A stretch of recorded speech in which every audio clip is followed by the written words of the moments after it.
আলহামদুলিল্লাহ রাব্বিল আলামিন, অত্যন্ত সুন্দর প্রশ্ন করেছেন, কিন্তু আমি একটি উত্তর শিখিয়ে দিচ্ছি। এটি অনুগ্রহপূর্বক লিখে রাখুন এবং আপনারা যারা শুনছেন সবাই এটি শিখুন।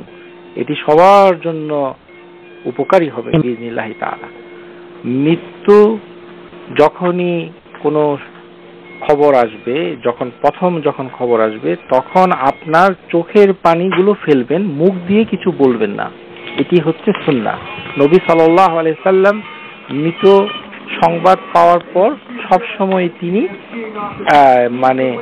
চোখের পানি ছেড়েছেন। এটি সহিহ হাদিসে প্রমাণিত। সুতরাং চোখের পানি ফেলা যাবে, কিন্তু মুখে কিছু বলা যাবে না, বিলাপ করে কাদা। ও নিহায়া, যেটি হাদিসের ভিতরে আলাল মাইয়িত, মৃত ও আমাদের দেশে যেভাবে করে, অনেক সময় জামা কাপড় ছিঁড়ে ফেলে অথবা অনেক কিছু বলে যে এটা কেন হলো না, এটা কেন হলো না, এইভাবে বলে কথা বলাটা হচ্ছে হারাম।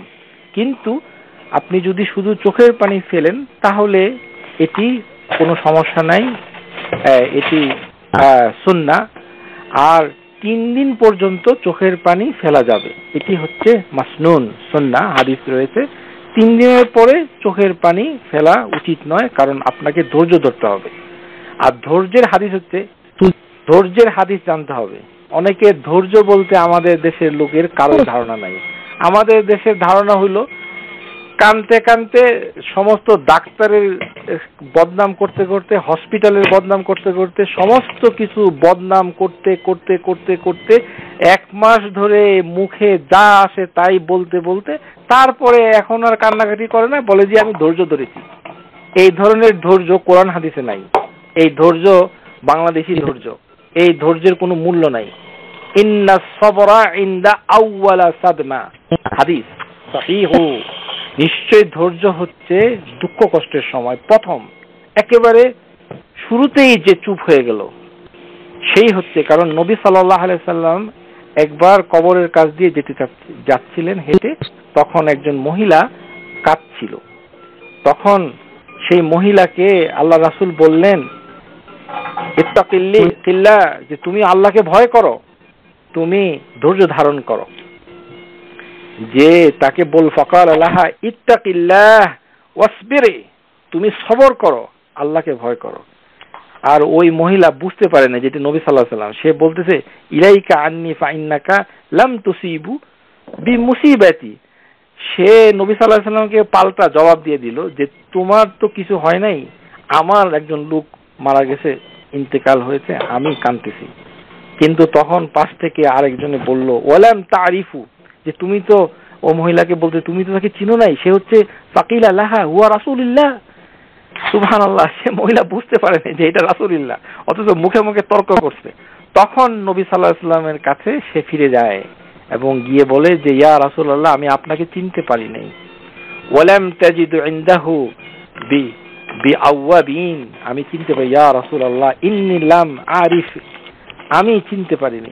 তখন নবী সাল্লাল্লাহু আলাইহি সাল্লাম তাকে বলতেছেন, ইন্না সবরা ইনদা আউওয়ালাস সাদমা, নিশ্চয় সবর হচ্ছে আউওয়ালাস সাদমা, ঠিক প্রথম যখনই খবরটা পাবে তখন যদি চুপ করে কেউ থাকে, শুধু চোখ দিয়ে পানি পড়বে আর আস্তে করে বলবে যে আমাদের আব্বা তা ইন্তেকাল করেছেন, অথবা আম্মা ইন্তেকাল করেছেন, অথবা আমাদের আত্মীয় ইন্তেকাল, এতটুকু, এই, তাহলে অনেক সওয়াব। আর 3 দিন পর্যন্ত পানি ফেলাটা জায়েজ এবং সুন্নাহ, অসুবিধা নেই। কিন্তু পরে পানি আসলে চেষ্টা করতে হবে যেন না আসে, শব্দ না করা। কিন্তু যেটি আমার বোনদেরকে বলতে চাই সেটি হচ্ছে, আপনাদের আব্বা যদি ইন্তেকাল করে তখন আপনারা আব্বা কথাটা যখনই মুখে বলবেন তখন বলবেন রহমাতুল্লাহ আলাইহি। এটি বাংলাদেশে যেহেতু বেশি কমন, এইভাবেই বলেন। আর মা হলে রহমাতুল্লাহ আলাইহা, সারা জীবন বলবেন। যেমন আপনি কথা প্রসঙ্গে বলতেছেন, যেমন আমি বলি যে আমার আব্বা রাহিমাহুল্লাহু, তিনি যখন বাজার থেকে বাসায় ফিরতেন তখন তিনি বলতেন তোমরা পড়াশোনা করো। রাহিমাহুল্লাহু, তিনি আমাকে দেখলে খুশি হতেন। রহিমাহুল্লাহু, তিনি বলতেন তুমি ভালো করে পড়াশোনা করো, মানুষ হও। আমার আব্বা রহমাতুল্লাহ আলাইহি, আমার আব্বা আল্লাহু ইয়ারহামুহু, আব্বা আম্মা মুখ দিয়ে যখনই বের হবে তখনই আপনাকে বলতে হবে যে বিভিন্ন হবে। একটি হচ্ছে বাংলাদেশের মানুষদের জন্য সবচেয়ে সহজ হচ্ছে রহমাতুল্লাহ আলাইহি হচ্ছে পুরুষ হইলে, আর মহিলা হলে রহমাতুল্লাহ আলাইহা। এইটা বললে তার উপরে একটা রহমা হচ্ছে। আর যদি আপনি আরবি জানেন তাহলে আপনি বলবেন আমার আব্বা আল্লাহ ইয়ারহামহু গাফারুল্লাহু লাহু, আমার আম্মা গাফারুল্লাহু লাহা, আমার আম্মা রহমাতুল্লাহ আলাইহা, তিনি আমাকে বলতেন যে তুমি ভালো করে ভাতটা খেয়ে নাও, তারপরে তুমি বাজার থেকে একটি কলা নিয়ে এসো।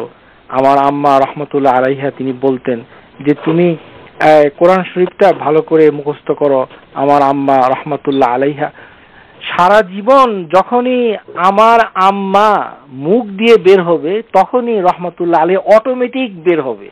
আফসোস এই পর্যন্ত বহু বাংলাদেশি ভাই বোনদের কাছে আমি যেতে পারি নাই, ভাইদের কাছে এই কায়দাটা আমি শিখিয়েছি, আমি কাউকে দেখি নাই। হতবাগা না হলে যা হয় আর কি, আমাদের দেশে সে বেস্টেড ইন্টারেস্ট কায়েমি স্বার্থবাদীদের প্ররোচনায় পড়ে আমাদের দেশে যেটা হচ্ছে সেটি হচ্ছে অমুক মাওলানা মাশায়েখ শেখ মানে বিশিষ্ট চিন্তাবিদ অমুকবিদ তার জন্য রহমতুল্লাহ আলাইহি, আর নিজের আব্বা আম্মার জন্য কিছুই না, শরীয়ত বিরোধী।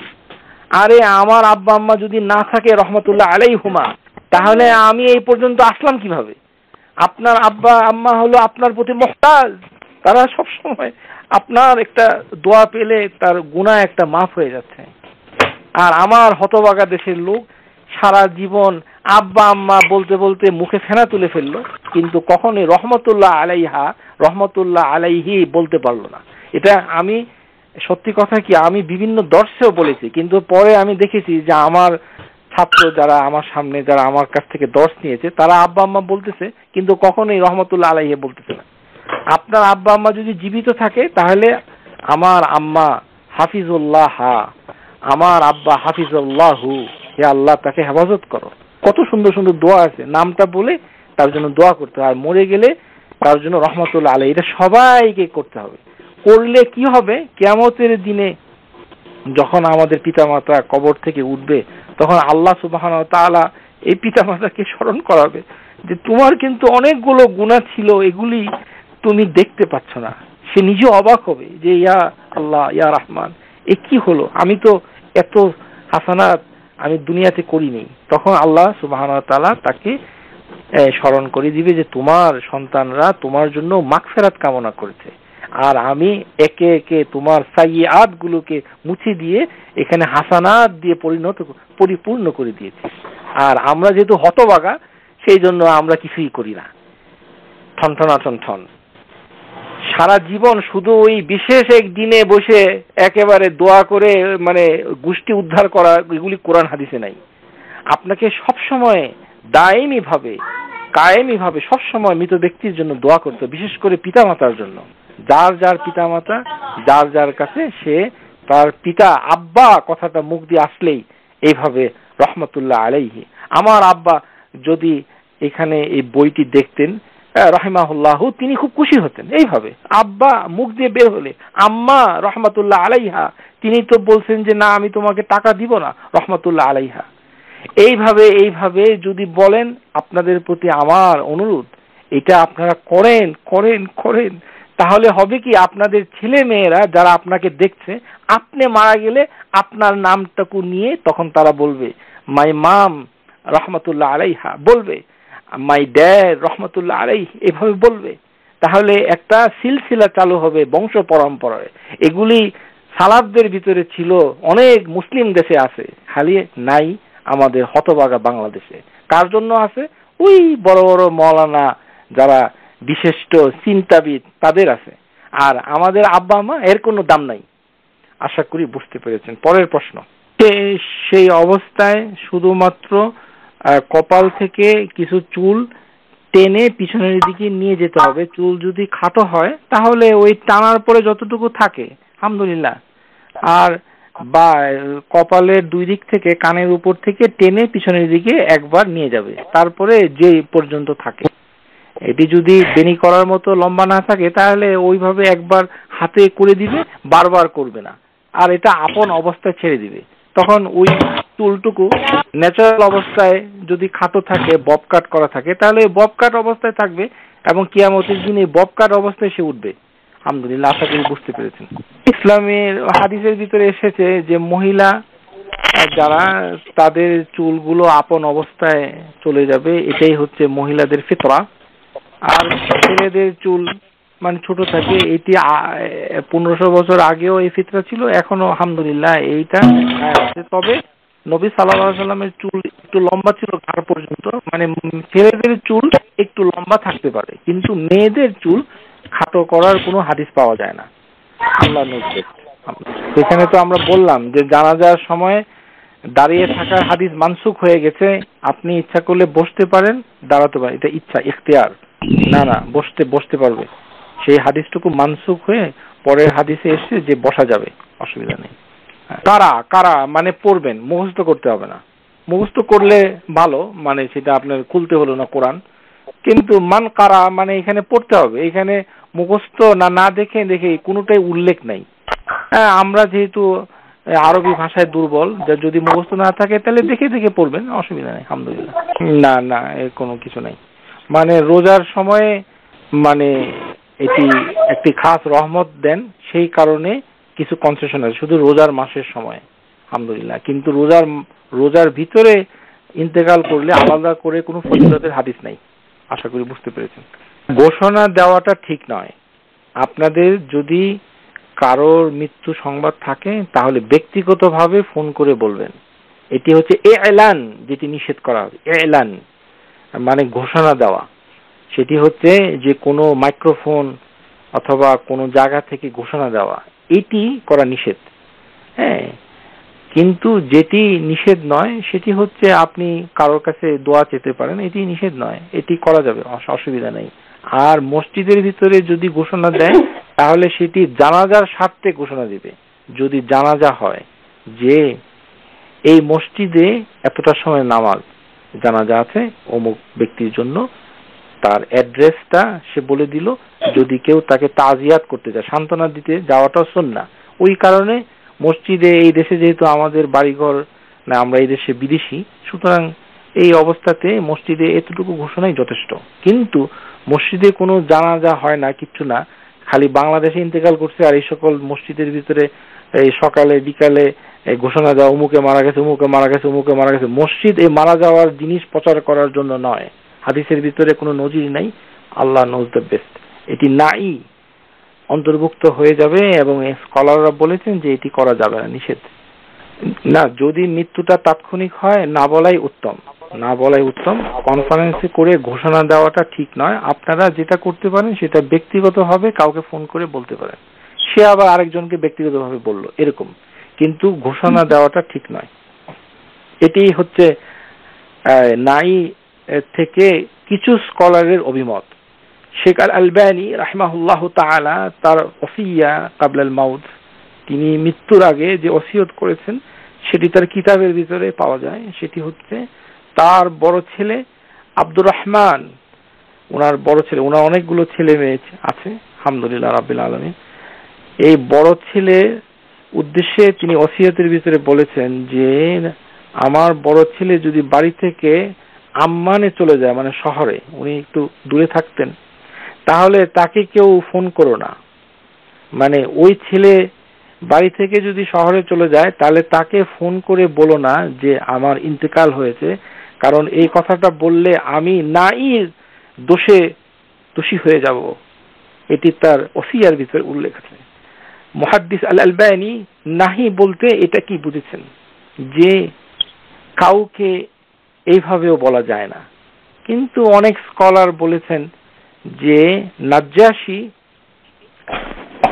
ইথিওপিয়ার যে বাদশাহ, তার ইন্তেকালের পর রাসূলুল্লাহ সাল্লাল্লাহু আলাইহি সাল্লাম তিনি সমস্ত সাহাবীদেরকে, মানে সমস্ত না, মানে কিছু কিছু সাহাবীদেরকে জড়ো করে তিনি বলেছিলেন যে তোমরা জেনে রাখো নাজ্জাশী ইন্তেকাল করেছে, সাল্লু সাহিবুকুম, মানে সাল্লু আখিকুম, আমরা এখন তোমার ভাইদের জন্য নামাজ পড়ব। তো এই যে নাজ্জাশীর কথাটা আল্লাহ রাসূল সাল্লাল্লাহু আলাইহি সাল্লাম তিনি একটি ঘোষণা দিয়েছেন এবং তারপরেই তিনি নামাজ পড়েছেন। কিন্তু এটি দিয়ে প্রমাণ হয় না যে সমস্ত মৃত্যুকেই সেটি ঘোষণা দিতে হবে। নাজ্জাশীর ঘটনাটা হচ্ছে এই কারণে বলা হচ্ছে যে নাজ্জাশী মারা ইন্তেকাল করেছেন ইথিওপিয়া, সহিহ হাদিসের ভিতরে এসেছে। আর ইথিওপিয়ায় তখন মুসলমান কেউ ছিল না, তেমন কেউ, নগণ্য সংখ্যা। আর ওই বাদশাহ নাজ্জাশী তার দাফন কাফন কিভাবে হবে সেটি মদিনায় থেকে নবী সাল্লাল্লাহু আলাইহি ওয়াসাল্লাম নিশ্চিত ছিলেন না। যখন খবর আসলো তখন তিনি সাহাবীদেরকে বললেন। এটি একটি বিশেষ অবস্থা।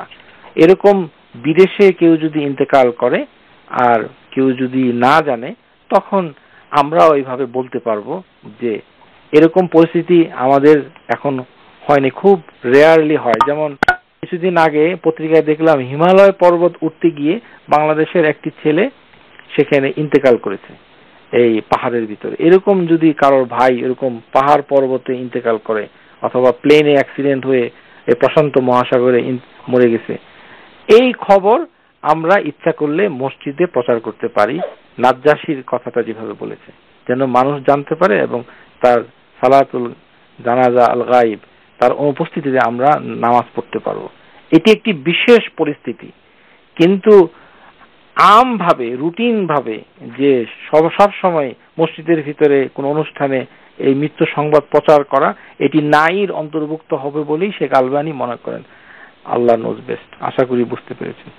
আপনি দ্বিতীয় প্রশ্নটুকু করেছেন অত্যন্ত গুরুত্বপূর্ণ এবং আল্লাহ আপনাকে অনেক জ্ঞান বাড়িয়ে দিক আপনার জানার তলব থেকে। এটি অত্যন্ত গুরুত্বপূর্ণ। আলহামদুলিল্লাহ রাব্বিল আলামিন। আমরা বারবার গত আগের 2 ক্লাসে বলেছি যে হাইজ অবস্থায়, মাসিক অবস্থায় মুমিন কখনো নাপাক হয় না। ইন্নাল মুমিনুনা লা ইয়ানজুসু। এই আমাদের দেশে এক অদ্ভুত এক নিয়ম, এই নিয়ম কোথা থেকে এসে আমরা জানি না। সেখানে ওই মৃত ব্যক্তির কাছে মহিলা মানে কেউ ইন্তেকাল করলে কোন মহিলা মাসিক হচ্ছে সেটার খবর নেয়। অত্যন্ত গর্হিত, হাদিস বিরোধী, আদব বিরোধী, মানবতা বিরোধী। এগুলো কুসংস্কার ছাড়া আর কিছু না। এর কোনো দলিল নাই, হাদিস নাই। এটা কোথা থেকে এসছে, কোন ধর্ম থেকে এসছে আমার জানা নেই। তবে এই কুসংস্কারটুকু আউযুবিল্লাহি মিনাশ শাইতানির রাজিম আমাদের বাংলাদেশে চালু আছে। অবাক হওয়ার কোনো প্রয়োজন নেই, অবাক হইতে নেই। আমি নিজেই দেখেছি এবং শুনেছি এবং এটি অত্যন্ত খারাপ। যে কোনো মহিলা পুরুষ মৃত ব্যক্তির কাছে যেতে পারবে এবং তাকে চুমু খেতে পারবে তার কপালে। এটি জায়েজ, কোনো অসুবিধা নেই, এতে কোনো সমস্যা নেই, সে সেটি করতে পারে। আচ্ছা, সুতরাং হাইজ অবস্থায় এই শুধু জানাজার নামাজ পড়তে পারবে না, কিন্তু সে মানে এই কি বলে, মানে তাকে ধরতে পারবে, তাকে গোসল করাতে পারবে, তাতে কোনো সমস্যা নাই। আপনি প্রশ্নটা করে আমাদের যথেষ্ট উপকার করেছেন বলে আল্লাহ সুবহানাহু ওয়া তাআলার কাছে আপনার জন্য খাস করে দোয়া করি, আল্লাহ যেন আপনার জ্ঞানকে বাড়িয়ে দিক। এটা আমার বলার কথা ছিল, আমি বলতে ভুলে গেছি। আর প্রথম প্রশ্নটুকু বিস্তারিত আলোচনা করতে হবে। যদি কেউ ইন্তেকাল করে, এর উচিত হচ্ছে দ্রুত কবর দেওয়া। এখন আমেরিকা কানাডায় রাতের বেলা হয়তো কবর দেওয়া যায় না, কারণ এখানে নিষেধ। সুতরাং এখানে দিনের বেলা ছাড়া গ্রেভইয়ার্ডে যাওয়া যায় না। তো সেই ক্ষেত্রে যারা পরিবারের লোক তারা কি করবে? তাদের করা উচিত সেটা হলো তারা আল্লাহর কাছে দোয়া করবে। মানে সবচেয়ে উত্তম ইবাদত হচ্ছে নামাজ পড়া। যে কোনো পরিস্থিতিতে, মানে যেহেতু কষ্টের সময়, সে রাতের বেলা যদি এটা হয় তাহলে সে এমনি 2 রাকাত করে নামাজ পড়লো, নামাজ পড়ে আল্লাহর কাছে দোয়া করলো, এগুলো করতে পারে যেহেতু একটা বিশেষ পরিস্থিতি। আর কোরআন তেলাওয়াত সেটি মৃত ব্যক্তির কাছে বসে কোরআন তেলাওয়াতের কোনো হাদিস নাই। মৃত ব্যক্তির জন্য কোরআন নয়, কোরআন হচ্ছে জীবিতদের জন্য, যারা বেঁচে আছে। মৃত ব্যক্তির চেয়ে তো কোরআন থেকে মুক্ত হয়ে গেছে। আল্লাহ সুবহানাহু ওয়া তাআলা কোরআনের দায়িত্ব থেকে তাকে মুক্তি দিয়েছেন, সে নিয়ে আর দুনিয়াতে আর তার কিছু দরকার নেই। হ্যাঁ, সুতরাং তার উদ্দেশ্যে এই মৃত ব্যক্তির লাশের কাছে বসে সূরা ইয়াসিন পড়া, অন্য সূরা পড়া, এগুলোর কোনো দলিল নাই। আর আমরা বলেছি সূরা ইয়াসিনের কোনো ফজিলত নাই, কোনো সহিহ হাদিস নাই। সুতরাং ওই মৃত ব্যক্তির যদি ছেলে মেয়ে থাকে আর তারা যদি কোরআন তেলাওয়াত করে, সেটি আল্লাহ সুবহানাহু ওয়া তাআলা একটি আমল সালেহ। কোরআন তেলাওয়াতও আল্লাহ সুবহানাহু ওয়া তাআলার কাছে পছন্দনীয়, যদিও সেটি না বুঝে করে, বুঝে করুক না বুঝে করুক। এখানে আমাদের বাংলাদেশের একটা গ্রুপ বের হয়েছে আমাদের সমাজে, তারা প্রচার করে বেড়াচ্ছে যে কোরআন শরীফ অর্থ বুঝে না পড়লে গুনাহ হবে। এটি হচ্ছে বাংলাদেশের একজন লোক আছে, ওর নাম হলো ডাক্তার মতিউর রহমান। সে বেদাতি এবং অত্যন্ত পথভ্রষ্ট এক ডাক্তার। সে এটার উদ্ভাবক এবং এটার পিছনে আমাদের বাংলাদেশের সমাজে অনেক মহিলা পুরুষ জড়িত। তাদেরকে সামাজিকভাবে বয়কট করাই হচ্ছে আমাদের একমাত্র উদ্দেশ্য। কোরআন শরীফ বুঝে পড়লে বেশি সওয়াব, না বুঝে পড়লেও সওয়াব। এটা কালামুল্লাহ, এটি প্রত্যেকটি হরফে 10টি করে নেকি। আল্লামুম হরফুন, মিমুন হরফুন, আলিফুন হরফুন, কুল্লু হরফুন 10 হাসানাত। প্রত্যেকটি হরফে হচ্ছে 10টি করে নেকি। বুঝে পড়লে আরো বেশি, আর না বুঝে পড়লেও 10টি। সুতরাং কোনো সমস্যা নেই। আর কোরআন পড়ার ক্ষেত্রে মাসালা হচ্ছে ছেলে মেয়েরা যা আমল করবে সেটা কোরআন পড়া, সাদাকা করার সাথে অন্তর্ভুক্ত নয়। আপনি সারা জীবনে যত ভালো কাজ করবেন সবকিছুই আপনার আব্বা আম্মার আমল নামায়ও চলে যাবে, পিতা মাতাও সেটি পাবে। সুতরাং সেগুলোকে বক্সাতে হবে না। সুতরাং ইচ্ছা করলে সে কোরআন শরীফ পড়লো, কিন্তু এটিও একটি ভালো কাজ। নামাজ পড়তে পারলো আর শুয়ে থাকবে, তাকে বিশ্রাম নিতে হবে, ধৈর্য ধরতে হবে, মানে বিশ্রাম নিতে, তাকে খাওয়া দাওয়া করতে হবে, ফজরের নামাজটা জামাতে পড়তে হবে, তারপরে বেশি কান্নাকাটি করবে না, হাই উতাস করবে না, সবর করলেও তাকে সওয়াব দিবে আল্লাহ সুবহানাহু ওয়া তাআলা। তাকে কিছু করতে হবে না। কিন্তু যখন মন চাইলো তখন সে কোরআন তেলাওয়াত করতে পারে, ইত্যাদি ইত্যাদি। যদি তার পিতা মাতা হয়, আর পিতা মাতা যদি না হয়, মনে করেন যে হাজবেন্ড ওয়াইফ সে মারা গেল, অথবা অন্য কোনো ব্যক্তি, আপনার সাথে রক্তের কোনো সম্পর্ক নাই, সেই ক্ষেত্রে আপনি যদি কোরআন তেলাওয়াত করেন তাহলে অনেক মত রয়েছে। শুদ্ধ মত যেটি হচ্ছে যে এতে মৃত ব্যক্তির কোনো উপকার হবে না, কারণ সে আপনার কাছ থেকে কিছু পাবে না, কারণ আপনি তার রক্তের সম্পর্কে কোনো ছেলে মেয়ে নন। সেই ক্ষেত্রে কোরআন তেলাওয়াত আপনারই উপকার হবে, আপনার সওয়াব হবে, কিন্তু আপনি এই সওয়াবটুকু ট্রান্সফার করতে পারবেন বলে কোনো হাদিসের দলিল নেই। কারণ এইভাবে সওয়াব ব্যাংকের মতো টাকা পয়সা লেনদেন করার কোনো হাদিস নাই। এটা কে বাংলাদেশে বলে ইসালে সওয়াব, সওয়াব পৌঁছানো। আমরা এগুলো করি, এগুলোর কোনো দলিল নেই। কোন স্কলার বলেছে যাবে, কোন স্কলার বলেছে যাবে না। কারণ এগুলো যেগুলো দলিলবিহীন আর স্কলারদের ভিতরে সন্দেহ রয়েছে আর কোনো হাদিস পাওয়া যাচ্ছে না, সেই ক্ষেত্রে পড়লে বৃথা যাবে না। যিনি পড়বেন তার উপকার হবে, তার সওয়াব হবে ইনশাআল্লাহ। আশা করি বুঝতে পেরেছেন। এই প্রসঙ্গে আমি একটি কথা বলতে চাই, যেটি খুবই গুরুত্বপূর্ণ। সেটি হচ্ছে, যেহেতু এখানে মহিলাদের একটি প্রসঙ্গ চলে আসছে, যে মহিলা, এটা খুবই গুরুত্বপূর্ণ, আমি এটা বলতে ভুলে গেছি। সেটি হচ্ছে মহিলাদেরকে যখন কবরে রাখা হয় তখন কারা রাখবে, এটি ভালো করে জেনে নিন। এটি আমাদের সমাজে এই সহিহ হাদিসটুকু ভারতবর্ষে পৌঁছেছে কিনা আমার জানা নেই।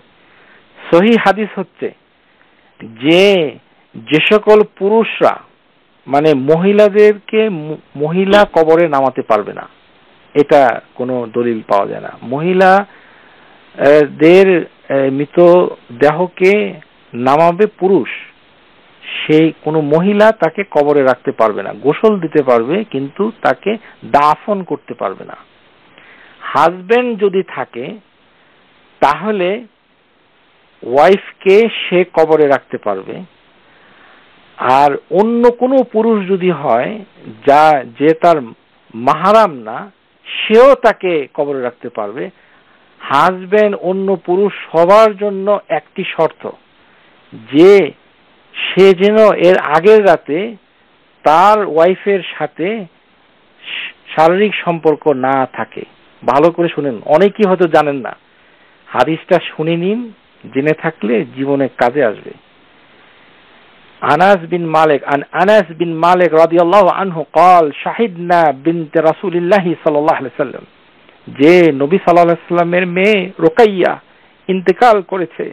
قال রাসূলুল্লাহ জালিসুন আলাল কবরি, নবী সাল্লাল্লাহু আলাইহি ওয়াসাল্লাম ওনার জীবিত অবস্থায় ওনার সমস্ত মেয়ে ইন্তেকাল করেছে, একে একে মেয়েরা ইন্তেকাল করেছে, আর তিনি বসেছেন, আর বাদ রয়েছেন শুধু ফাতিমা। ফাতিমা মৃত্যু হয়েছে নবী সাল্লাল্লাহু আলাইহি ওয়াসাল্লাম মৃত্যুর পর। তো রুকাইয়া ইন্তেকাল করার পর, রুকাইয়া তার স্বামীর নাম কি? ওসমান বিন আফফান, তিনি হচ্ছেন তার স্বামী। তো নবী সাল্লাল্লাহু আলাইহি ওয়াসাল্লাম কবরের কাছে বসে আছেন। যে হাদিস যিনি বর্ণনা করছেন আনাস বিন মালিক, ফারাআইতু আইনিনা তাদমাউন, নবী সাল্লাল্লাহু আলাইহি ওয়াসাল্লামের চোখে পানি টলমল করছে। তাদমাউন, তাদমান মানে পানি, আইনিহি তাদমান, পানি গড়িয়ে পড়ছে, পানি পড়তেছে, কাঁদতেছেন উনি। ফাকালা হাল মিনকুম রাজুলুন লাম ইউকারি ফি লাইলা, তোমাদের ভিতরে কি এমন কোন পুরুষ লোক আছে যে গত রাতে সে তার স্ত্রীর সাথে সহবাস করেনি? ফাকালা আবু তালহা আনা, আবু তালহা, সুবহানাল্লাহি বিহামদি, যেখানেই সমস্যা ছিল সেখানেই আবু তালহা, আবু তালহার সাথে অনেক দাফন কাফনের হাদিস আসছে। আবু তালহা বলছে ইয়া রাসূলুল্লাহ, আমি আছি। আনা, তখন আবু তালহা যখন সে বলল যে আমি সেই ব্যক্তি যিনি শেষ রাত, গত রাতে স্ত্রীর সাথে মিলিত হয়নি, আনা কল, তখন নবী সাল্লাল্লাহু আলাইহি ওয়াসাল্লাম তাকে আনজিল ফি কবরিহা, যে তুমি তাহলে কবরে ওই রুকাইয়াকে রাখো। ফানাজালা ফি কবরিহা ওয়া কবরিহা, এবং সে কবরে নামলো এবং রুকাইয়াকে কবরে নামালো। এখানে বাদ পড়লো কে? ওসমান তার স্বামী বিন আফফান রাদিয়াল্লাহু আন, লাম দাখালত, উনি ওলাম দাখালত, উনি নিজে কবরে নামতে পারেন নাই। তার মানে ওসমান তার স্বামী হওয়া সত্ত্বেও রাসূলুল্লাহ সাল্লাল্লাহু আলাইহি ওয়াসাল্লামের যে শর্ত, সেই শর্তে তিনি পড়েন নাই। এখন এই হাদিস আমাদের সমাজে নাই। এই যে আমাদের বোনদের যে কবর হচ্ছে এবং এগুলোকে কে গোরস্থানে নামাইতেছে, এগুলো কি আমাদের কোনো খবর আছে? আল্লাহ মুস্তাআন, আল্লাহই আমাদের রক্ষা করবে ইনশাআল্লাহ তাআলা। শুধু সহিহ হাদিসের অনুসরণ ছাড়া বেঁচে থাকার কোনো উপায় নাই। সহিহ হাদিসকে তামাশা মনে করা হয় সমাজে। আজকে আমাদের সমাজে সহিহ হাদিসের কোনো মূল্য নেই। ইনশাআল্লাহ পরবর্তী প্রশ্ন করুন। না, কোনো দোয়া পড়ার কোনো হাদিস নাই, শুধুমাত্র মৃত ব্যক্তিকে মানে নিয়ে আমাদের দেশে অনেক কিছু করে, সেগুলো বেদাত সম্পর্কে আমি কোনো আলোচনা করি নাই। দোয়া হচ্ছে শুধু, মানে এখানে কয়েকটা জিনিস জানতে হবে যেটি আমাদের সমাজে বেশি করে আসছে। মসজিদে যদি জানাজা হয় তাহলে জানাজা পড়ানোর হক হচ্ছে ইমাম। ভালো করে শুনে রাখুন, ওই ইমামকে অনুমতি দিতে হয় না। এটি একটা সমস্যা আমাদের সমাজে। এখানে ইমাম সাহেবকে আমি অনুমতি দিলাম, হ্যাঁ আমি অমুক, এগুলি গর্হিত কাজ। কোন ইমাম যেখানে স্থায়ীভাবে ইমাম, সে ওই মসজিদে যাবতীয় সালাত পড়ানোর হক রাখে। তিনি নামাজেরও যেমন ইমাম, অন্য সালাতুল কুসুফ, খুসুফ, ইস্তিসকা, জানাজা সবকিছু ইমামই পড়াবে, তাকে অনুমতি দিতে হবে না। আর ইমামও অনুমতি চাওয়ার দরকার নাই। আমাদের সমাজে চায় তামাশা ছাড়া কিছুই না, কোনো দলিল নেই, বরঞ্চ উল্টাটা করা হচ্ছে। মসজিদের বাইরে যদি হয় এই কোনো জানাজা হয়, তাহলে ওই এলাকার ভিতরে যিনি মাতব্বর, যিনি নেতা, তিনি ওই পড়ানোর হক, জানাজা পড়ানোর হক। এটি যখন হাসান বিন আলী রাদিয়াল্লাহু তাআলা আনহু ইন্তেকাল করেছিলেন, তখন মদিনার গভর্নর সাদ ইবনুল আস তাকে আল হুসাইন রাদিয়াল্লাহু আনহুমা, তিনি বললেন যে ফাদ্দাল, যে আপনি নামাজ পড়ান। উনি ওনার ভাই, ছোট নবী সাল্লাল্লাহু আলাইহি ওয়াসাল্লামের নাতি, কিন্তু নামাজ পড়াচ্ছে না, হাদিস জানে। উনি বলছেন যে গভর্নরকে যে তিনি নামাজ পড়াতে। এই তো এটি হচ্ছে একটা কথা। আর তো কোনো দোয়া নাই। এখানে লাশকে কাঁধে নিয়ে আমাদের দেশের লোকরা লা ইলাহা ইল্লাল্লাহ মুহাম্মাদুর রাসূলুল্লাহ, এটির কোনো দলিল নাই, এই ধরনের লা ইলাহা বলার কোনো হাদিস নাই, এগুলি সবই বাতিল। শুধুমাত্র লাশকে কবরে রাখার সময় বিসমিল্লাহি ওয়া ফি সাবিলিল্লাহি ওয়া আলা মিল্লাতি রাসূলিল্লাহ এইটা বলা যায়, অথবা বিসমিল্লাহি ওয়া আলা মিল্লাতি রাসূলিল্লাহ, এটি সহজ। সুতরাং যারা লাশকে কবরে রাখবে তারা শুধু এই দোয়াটা করবে, আর কোনো দোয়া নাই। বিসমিল্লাহ ওয়া আলা মিল্লাতি রাসূলিল্লাহ, এটি হচ্ছে লাশকে কবরে রাখার সময়, মাটি দেওয়ার সময়। এখানে বাংলাদেশের লোকরা ওই মাটি দেওয়ার সময় মিনহা খালাকনাকুম এক মুঠ দিবে, অমিনহা নুঈদুকুম আরেক মুঠ দিবে, অমিনহা নুখরিজুকুম, এগুলোর কোনো হাদিস নাই, সব বাতিল, আর কোনো দোয়া নাই। আশা করি বুঝতে পেরেছেন। পরে হ্যাঁ, ইনশাআল্লাহ এটি যেহেতু বর্তমানে আমাদের ভীষণ সমস্যা হচ্ছে যে আমরা মানে ফাতিহা দ্বারা নামাজ পড়ানোর মতো কোনো ইমাম পাওয়া যাচ্ছে না, সেই ক্ষেত্রে মৃত্যু হওয়ার আগে আপনি ওসিয়ত করে যেতে পারেন যে আমার জানাজা যিনি পড়াবেন তিনি যেন অবশ্যই মানে সূরা জানাজার নামাজে সূরা ফাতিহা পড়বেন, এইভাবে, ওই ইমামের বিরুদ্ধে না। ইমাম বেদাতি হলেও সে নামাজ পড়ানোর হক রাখে, কিন্তু সে যদি ফাতিহা না পড়ে তাহলে এটা একটা বিরাট সমস্যা। তার অন্য কার্যক্রমের জন্য সেই ইমাম তার হক নষ্ট হয় না, তার ইমাম সেই ইমামই থাকে, কিন্তু ফাতিহা যদি না পড়ে সেই ক্ষেত্রে একটা বিরাট সমস্যা বটে। তো ওই ক্ষেত্রে আমরা ওসিয়ত করলে ইমামকে সে ওসিয়তকে দেখাতে হবে যে আপনাকে ওসিয়ত অনুযায়ী এই ফাতিহা পড়তে হবে, এবং সেই ইমাম যতই খারাপ হোক না কেন সে যদি ফাতিহা পড়তে রাজি হয় এবং সে পড়ে তাহলে কোনো সমস্যা নেই, আর যদি পড়তে না চায় তাহলে অন্য কোনো ব্যক্তি ইমামতি করবে এই ওসিয়ত অনুযায়ী ইনশাআল্লাহ তাআলা। জি জি জি না, ওসিয়ত করতে পারবে, যে বলতে পারবে যে অমুক ব্যক্তি আমার জানাজা পড়বে, এইটাও বলতে পারবে, অসুবিধা নেই, ইনশাআল্লাহ তাআলা পারবে।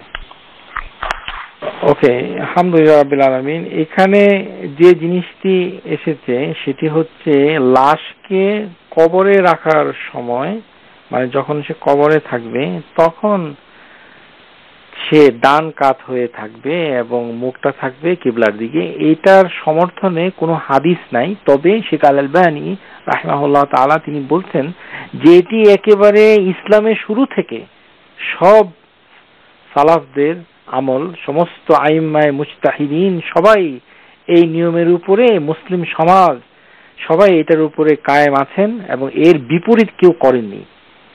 শুধু আমাদের দেশে, বাংলাদেশে চিৎ করে অনেকে রাখে, এটি ঠিক নয়। হাতটুকু বুকের উপরে দিয়ে রাখে, এর কোনো দলিল নেই। হাত থাকবে তার দুই পাশে এবং লাশটাকে ডান কাতে কিবলার দিকে মুখ থাকবে। এটি হচ্ছে সমস্ত আইম্মায়ে মুজতাহিদিন সবার জন্য এটি একটি মাসনুন, উত্তম, এবং এটি চলে আসছে বলে স্কলাররা বলেছেন এভাবেই করা উচিত।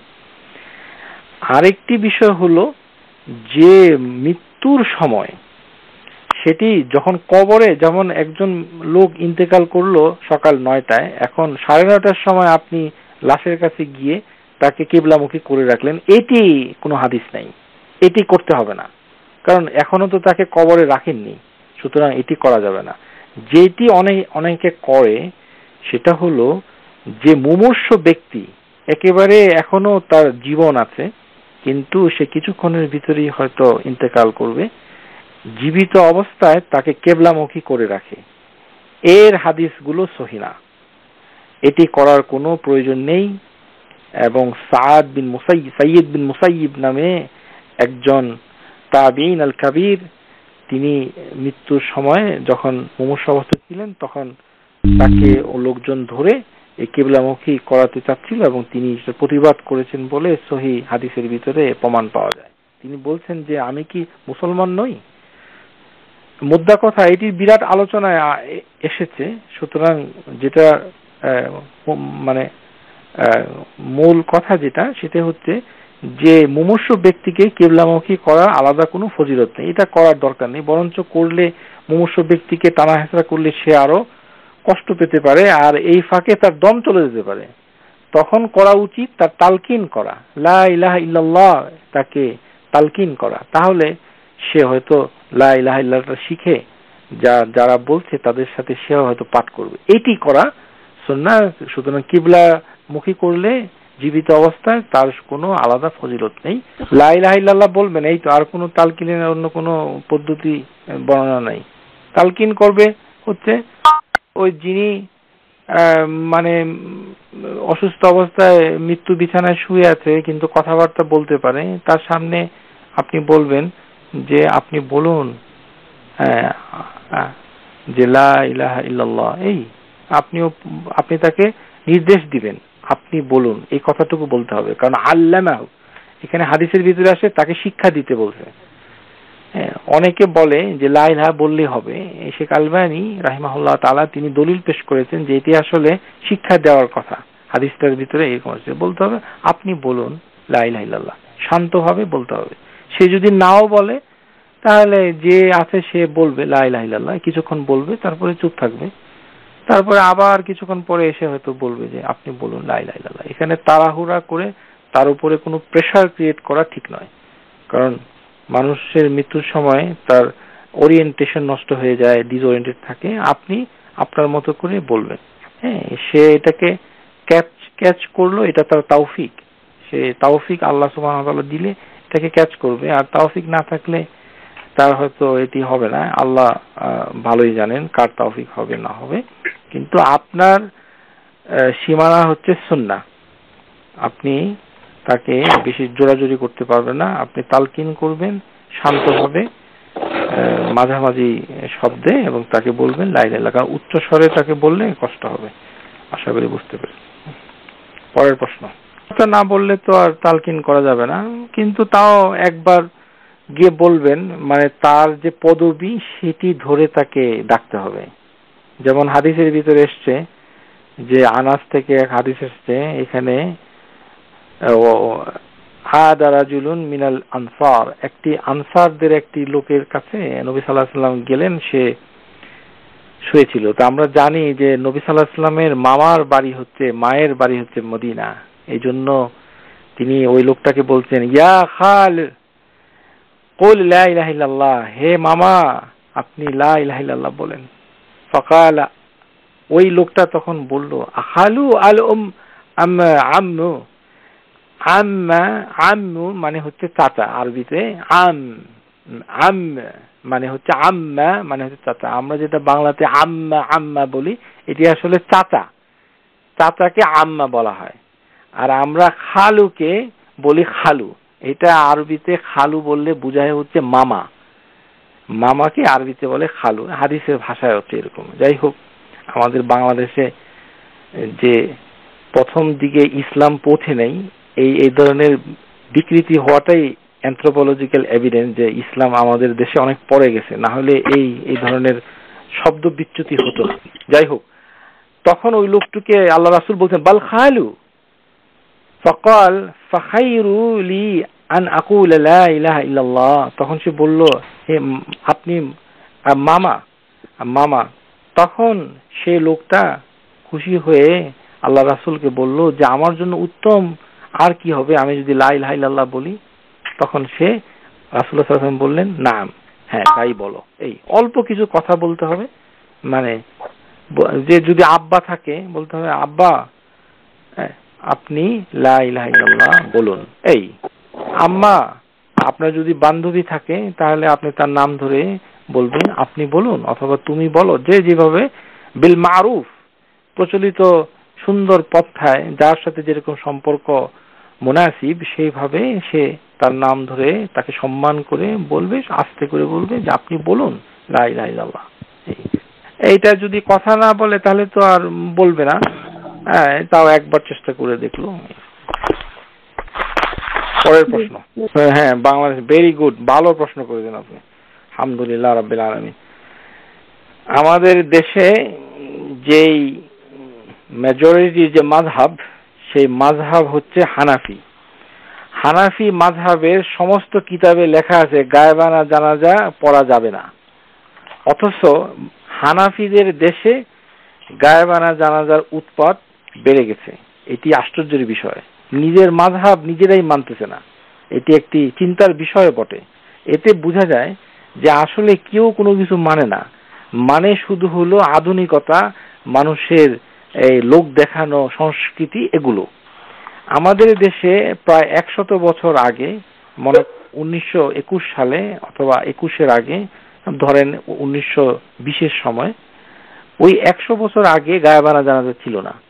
এগুলো পাকিস্তান আমলের দিকে শুরু হয়ে হঠাৎ করে কিছু কিছু লোক রাজনৈতিক কারণে গায়েবানা জানাজা শুরু করেছে। এই শুরু হয়ে গেল গায়েবানা জানাজা। এখন বাংলাদেশের বিভিন্ন রাজনৈতিক দল এই রাস্তাঘাটে গায়েবানা জানাজা করে। আর গায়েবানা জানাজা এরকম পর্যায়ে পৌঁছেছে, বাংলাদেশে মারা গিয়ে কবর হয়ে দাফন হয়ে ওখানে জানাজা হয়ে গেছে, নিউ ইয়র্কে 7 দিন পরে গায়েবানা জানাজা পড়তেছে। মানুষের উচিত আল্লাহ সুবহানাহু ওয়া তাআলাকে ভয় করা আর নবী সাল্লাল্লাহু আলাইহি সাল্লামের হাদিসের অনুসরণ করা। এই জানাজা পড়ে আদৌ কি হবে এর কোনো দলিল নেই।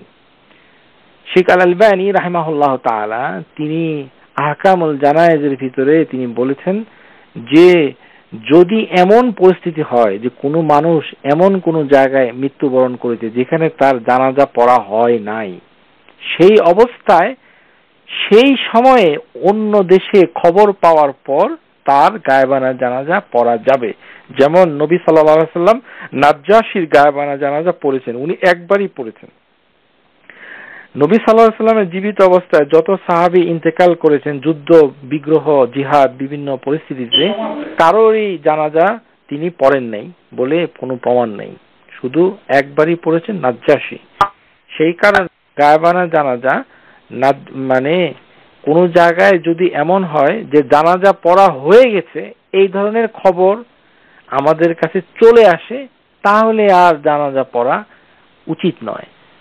তবে ঘটনাক্রমে যদি কোনো মৃত্যু এমন হয় যে বাংলাদেশে কিছুক্ষণ আগে আপনি খবর পেলেন যে ইন্তেকাল করেছে 5 মিনিট আগে, এখন রাত বাংলাদেশে 12টা বাজে, এখনো জানাজা হয়নি, আরো 3-4 ঘন্টা দেরি, এরকম একটা পরিস্থিতিতে যেহেতু কেউ জানাজা পড়ে নাই, আপনি এখন বিদেশে আছেন, কেউ জানাজা পড়ে নাই, আপনি এখন নিজেই ভয় পাচ্ছেন যে আপনিও আবার বেঁচে থাকেন কিনা, ওরকম পরিস্থিতিতে ইল্লা মাশাআল্লাহ আপনি চাইলে এইখানে বসে গায়েবানা জানাজা ওই মুহূর্তে পড়ে ফেলতে পারেন, মানে পড়তে পারেন। আলহামদুলিল্লাহ, এটি পড়ার জন্য কোনো স্কলার আমাদেরকে বলে নাই, কিন্তু শর্তটা হচ্ছে এই যে কোনো জায়গায় যদি জানাজার নামাজটা কেউ না পড়ে, সেই ক্ষেত্রে মানে দূর দেশে যারা থাকে তারা যেহেতু জানাজায় পড়তে পারবে না, সেই ক্ষেত্রে সে ওই সময়ে জানাজার নামাজটা পড়তে পারবে।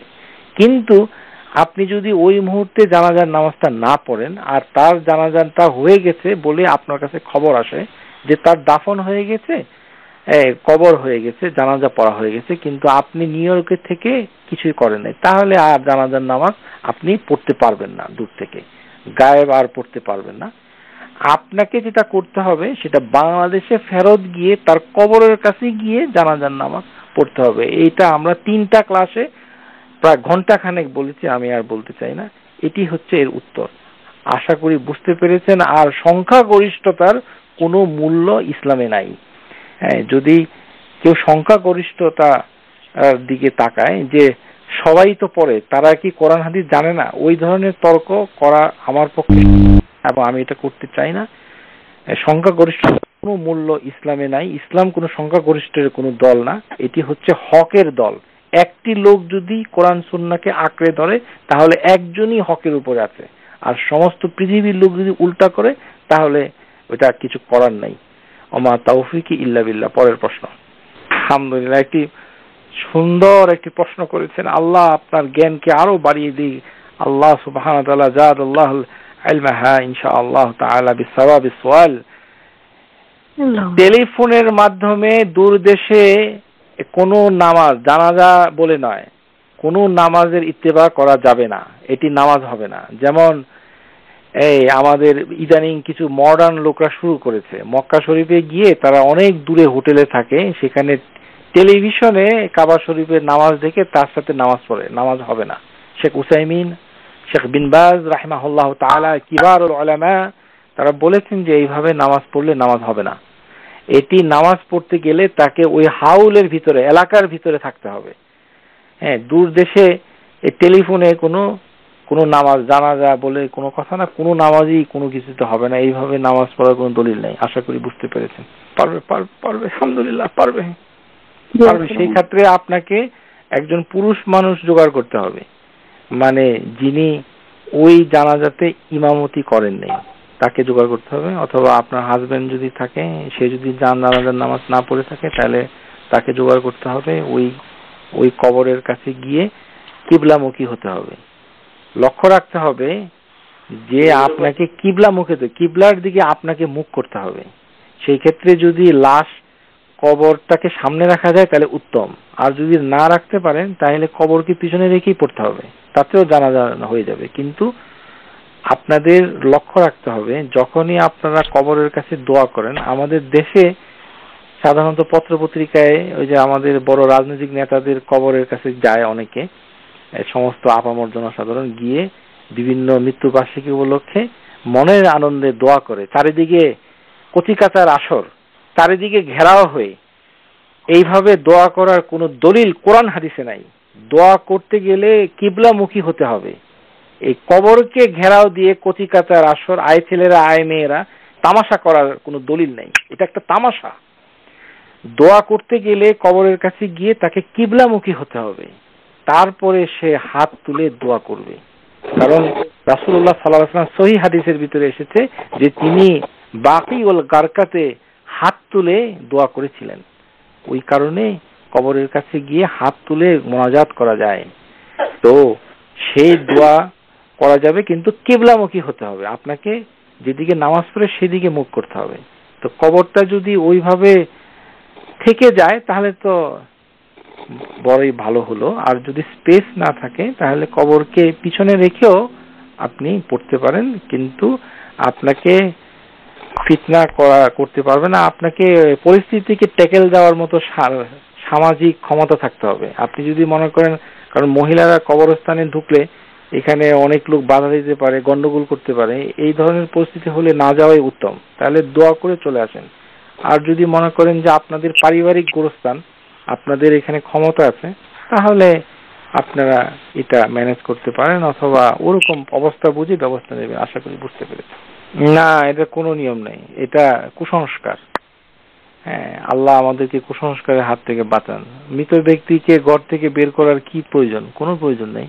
যদি তাকে গোসল করানোর জন্য ঘর থেকে বের করে, সেটি ভিন্ন কথা, কিন্তু অন্য কোনো প্রয়োজন ছাড়া তাকে ঘর থেকে বের করার কোনো কারণ দেখি না। কারণ এই মৃত ব্যক্তিকে তো ভয় পাওয়ার কোনো, ওকে ঢেকে রাখতে হবে। আলহামদুলিল্লাহ রাব্বিল আলামিন, এই তো, আর তো কোনো কারণ নেই। বের করে রাখা থাকতে পারে, এটা কুসংস্কার। হ্যাঁ, পরের প্রশ্ন। যারা ঘনিষ্ঠ লোকজন, যারা মনে করে যে মৃত ব্যক্তির সাথে তাদের সম্পর্ক ভালো ছিল, এই ধরনের ব্যক্তি যারা তাদেরকে ভালোবাসতো, এই ধরনের ব্যক্তি থাকলে তাদেরকে তারা পার্সোনালি ফোন করে, ইমেল করে, অথবা লোক মারফত বলতে পারে, আলহামদুলিল্লাহ। কিন্তু আমভাবে সবাইকে বলতে পারবে না, মানে লোক বাড়ার জন্য বলা যাবে না। কারণ ইমাম তিরমিজি নাঈর ব্যাখ্যা করেছে। আপনারা হয়তো অনেকেই মনক্ষুণ্ণ হচ্ছেন যে এটি আবার কি শুনলাম। শুনেন, এইটা আমরা শুনতে পারি না, কারণ আমাদের দেশে তো সহিহ হাদিস নির্বাসনে গেছে, এই কারণে আমাদের কোনো ধারণা নাই।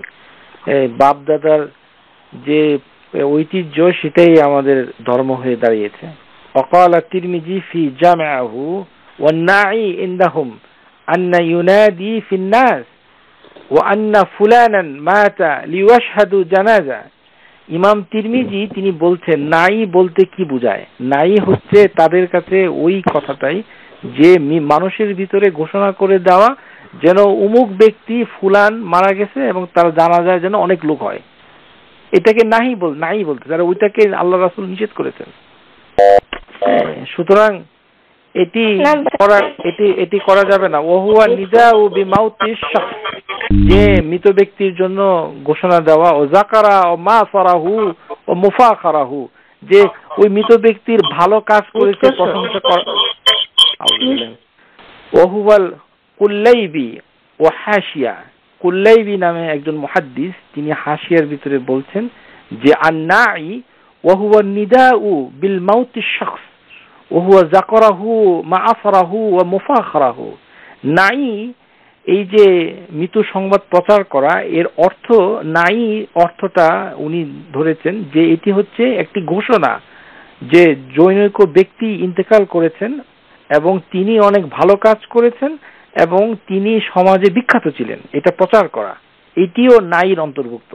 এখানে আমাদের সমাজে যখন লাশকে সামনে রেখে আমাদের এখানে আজকে যার জানাজা পড়ব তাকে সবাই চিনেন, তিনি ছিলেন মসজিদের সেক্রেটারি, তিনি ছিলেন মসজিদের প্রেসিডেন্ট, তিনি আমেরিকায় সবার আগে এসেছেন কলম্বাসের পরে এবং তিনি অনেক কাজ করেছেন, তার সমস্ত আত্মীয় স্বজন এখানে 50 বছর আগে আসছে, এই ধরনের গর্ব করা, এই ধরনের তোষামত করা, এগুলি গর্হিত, হারাম, এগুলো করা যাবে না, নিষেধ। এগুলি করা হচ্ছে, এগুলি নাইর অন্তর্ভুক্ত। ওয়াকালা ইবনে আসির নাইহা নাহিয়া নাইল মাইতি মাইয়িত ইযা আযাগাল মাউতু ওয়া আখবারাহু ওয়া ইযা নাদিবাহু। নাই হচ্ছে আরেকজন স্কলার, তার নাম হচ্ছে ইবনে আসির। সে নিহায়ার কিতাবের ভিতরে ইবনে কাসির আল নিহায়ার ভিতরে তিনি বলছেন যে নাই হচ্ছে মৃত ব্যক্তি মারা গেলে তার মৃত্যু সংবাদ প্রচার করা এবং তার খবরকে প্রচার করা, তার প্ররোচনা করা, যেন মানুষ তার জন্য শোক করতে পারে। ওয়াইজা নাদিবাহ, মানুষ যেন তার কথাটা শুনে কষ্ট পেতে পারে, যাহা অমুকে ছিল, ইন্তেকাল করেছে। এই সমস্ত কিছুই নিষেধ। আমরা এখানে সালাফদের ভিতরে বর্তমানে শেখ আল আলবানী রাহিমাহুল্লাহ তাআলা তার ওসিয়ত থেকে আমরা যেটা দেখতে পাই সেটি তিনি বলেছেন, তার কিতাবের ভিতরে এসেছে যে তার বড় ছেলে যদি শহরে চলে যায় তাহলে তিনি ওসিয়তের ভিতরে বলেছেন যে আমার বড় ছেলেকে তোমরা খবর দিতে পারবে না যে আমি ইন্তেকাল করেছি, কারণ এটা নাইর অন্তর্ভুক্ত হয়ে যাবে। নাই হচ্ছে নিষেধ করা হচ্ছে। ওই জন্য হুযাইফা বিল আমান যে সাহাবী, তিনি সবসময় ভয় পেতেন যে তার মৃত্যু সংবাদ আবার কেউ প্রচার করে দিল। ইন্নী আখাফু আন ইয়াকুনা নাইয়ান ইন্নী সামিতু রাসূলুল্লাহি সাল্লাল্লাহু আলাইহি ওয়াসাল্লাম ইয়ানহা আনিন নাই। সুতরাং ঘটনা হচ্ছে এই যে মিনিমাম কিছু লোককে বলা যাবে, সেটি লাশ দাফন করার জন্য, জানাজা করার জন্য এবং যাবতীয় কাজ করার জন্য সামাজিকভাবে যতটুকু দরকার ততটুকু করা যাবে, আপোষের ভিতরে করতে হবে, 1 to 1, এবং সেখানে কোনো পাবলিক অ্যানাউন্সমেন্ট করা যাবে না। এটি হচ্ছে এটার হুকুম। কিন্তু ব্যক্তিগতভাবে একে অপরকে বলা যাবে, আর না বললে দূর দেশে আমরা লোকের খবর পাবো কিভাবে, এটি হচ্ছে কথা, এতটুকু। কিন্তু সবসময় সতর্ক থাকতে হবে যে এটা যেন পাবলিকলি কি অ্যানাউন্স না করে। তো পাবলিকলি অ্যানাউন্স করলে এটি নাই হয়ে যাবে। তো নাই হয়ে গেলে তো সে এমনি হাসানাত পাবে না। তো যে ব্যক্তি মারা যাবে তার উচিত হচ্ছে ওসিয়া করে যাওয়া যে আমার মৃত্যু সংবাদ তোমরা এইভাবে প্রচার করো না। যার জন্য ফাতিমা তো জাহরা তার ইন্তেকালের পর রাতের বেলা ফজরের আগেই আলী রাদিয়াল্লাহু তাআলা আনহু গোসল দিয়ে কবরে শায়িত করে দাফন করে ফেলেছেন। এটি হচ্ছে নবীর মেয়ের আকীদা, আখলাক। আর কতগুলি লোক আমার দাফনে শরীক হবে সেটার জন্য আমাদের উচিত হচ্ছে আল্লাহর কাছে দোয়া করা। সেটা দোয়া করতে হবে, শেষ রাতে উঠে সবসময় দোয়া করতে হবে, আল্লাহ আমার দাফনের সময় যেন 100টা লোক থাকে, যে 100 লোক যেন তাওহীদে বিশ্বাস করে, এই ধরনের লোক যেন আমার জানা থাকে, দোয়া করতে হবে। তাহলে দোয়া করলে এমন একদিন মৃত্যু হবে যেদিন দেখা যাবে যে ঘটনাক্রমে সবাই এসে হাজির।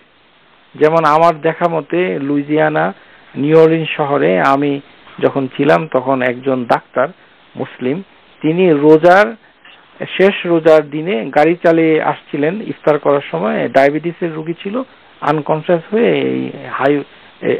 উপরে উঠে আইল্যান্ডে উঠে এইভাবে ইন্তেকাল করেছেন। তো যেহেতু এটা ঈদের আগের দিন, মানে রাতের বেলা, তাহলে পরের দিন হচ্ছে ঈদ। তো পরের দিনে প্রচুর লোক ঈদগাহে আসছে নামাজ পড়তে এবং তার জন্য সালাতুল জানাজা পাঠ করছে। তো এটা হলো তার তৌফিক, আল্লাহ সুবহানাহু ওয়া তাআলা তাকে দান করেছেন। তো আল্লাহ সুবহানাহু ওয়া তাআলা কাছে এরকম চাইতে হবে, আল্লাহ সুবহানাহু ওয়া তাআলা সেটা ম্যানেজ করে দিবেন তার অলৌকিক ক্ষমতা দিয়ে।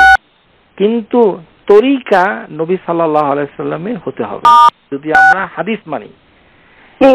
হাদিসগুলোকে আমাদেরকে যুক্তি, মানুষের সবচেয়ে বড় শত্রু কি? ইসলামের সবচেয়ে বড় সমস্যা হচ্ছে লজিক, যুক্তি। আমরা আগেই উজুর মাসালার সময় বলেছি যে যুক্তি যদি দিন ইসলাম হতো তাহলে জুতার উপরে মাসে করতো না, মানুষ জুতার তলায় মাসে করতো, কারণ ময়লাটা লেগে থাকে জুতার তলায়। কিন্তু আমরা মাসে করি জুতার উপরে, ওখানে যুক্তি প্রয়োগ করা যায় নাই। এটি আলী রাদিয়াল্লাহু তাআলা আনহু বুঝেছেন। হ্যাঁ, তো সুতরাং আমাদের কাছে যেটি খারাপ মনে হয় সেটি আল্লাহ সুবহানাহু ওয়া তাআলার কাছে খারাপ মনে হচ্ছে না। নবী সাল্লাল্লাহু আলাইহি সাল্লাম আমাদেরকে শিক্ষা দিচ্ছেন যেটি করতে, সেটাকে অনুসরণ করাই হচ্ছে আমাদের কর্তব্য, যদিও এটা আমরা পছন্দ করছি না। আমাদেরকে পছন্দ করতে হবে তার তরিকা আর সহিহ হাদিস, আর এটিকে উপর কায়েম থাকবে। আল্লাহ সুবহানাহু ওয়া তাআলা তৌফিক দান করবেন এবং আমাদের সবার জানা যায় আল্লাহ সুবহানাহু ওয়া তাআলা অনেক লোক হাজির করাবেন। আমিন। না, উত্তম হলো এখানে উত্তম না, ঠিকই সেটি হচ্ছে যেটা হক, সেটি হচ্ছে হাদিস হচ্ছে যে ব্যক্তি আসরের নামাজ পড়ে না তার ওই দিনের সমস্ত আমল নষ্ট হয়ে যায়। ফাকাদ হাবিতাত আমালুহুম, যিনি মান তারাকা সালাতুল আসর, যিনি, হাদিস সহিহ, যে ব্যক্তি আসরের নামাজ হচ্ছে সমস্ত কর্মকাণ্ডের মূল, যে ব্যক্তি আসরের নামাজ পড়ে না, মনে করেন একজন লোক সে কোনো নামাজ পড়ে না কিন্তু তাকে দলিল দ্বারা প্রমাণ দিতে হবে যে তার সমস্ত কিছু বাতিল, এটার একটাই দলিল, সেটি হচ্ছে যিনি আসরের নামাজ পড়ে না তার ওই দিনের সমস্ত আমলে সালেহে বাতিল হয়ে যাবে। সে যত ভালো কাজ করুক এটা অ্যাকসেপ্টেবল না, সমস্ত করলেও এটা আল্লাহ সুবহানাহু ওয়া তাআলা এটিকে কবুল করবেন না, গ্রহণ করবেন না, শেষ। তো যারা আসরের নামাজ পড়ছে না মানে বেনামাজি, তাদের কোনো সহি কোনো নেই, কোনো কর্মকাণ্ডে হচ্ছে না। আর যিনি দিনের পর দিন নামাজ পড়ে না তিনি এমন এক পর্যায়ে চলে গেছেন যেটি কুফর এবং ঈমানের মাঝামাঝি অবস্থায় চলে গেছেন। এখানে দুই ধরনের ওপিনিয়ন হয়েছে, যে কুফরি, দুনা কুফুর, কিছু স্কলার বলেছেন আর কিছু স্কলার বলেছেন পিওর কুফরি। তো এই অবস্থাতে ওই ব্যক্তি কোনো হজ টজ কিছুই করতে পারবে না, কারণ এগুলো করে কোনো লাভ নাই, কারণ সে মুসলমান না। এই কারণে তাকে আগে নামাজ পড়ে মুসলমান হইতে হবে, লা ইলাহা ইল্লাল্লাহ আকীদা সংশোধন করে আগে মুসলমান হইতে হবে, নামাজ পড়তে হবে, তারপরে সে যাবে। ওরকম ব্যক্তি যদি না থাকে তাহলে নিকট আত্মীয়দের ভিতরে যিনি নামাজ পড়ে তাকে মানে পাঠানোই উত্তম, সেভাবে করবে, এইভাবে ইত্যাদি ইত্যাদি। কিন্তু নামাজটা হচ্ছে সবার আগে তাকে কায়েম থাকতে হবে। এখানে সন্তান তো কোনো শর্ত আমি কি আলোচনা করেছি? আমি আলোচনা করেছি, সেখান থেকে আপনারা উত্তর নিতে হবে, আমি তো অন্য কোনো উত্তর তো দিতে পারবো না। সেখানে শর্ত হলো, সন্তান কোনো শর্ত আছে নাকি?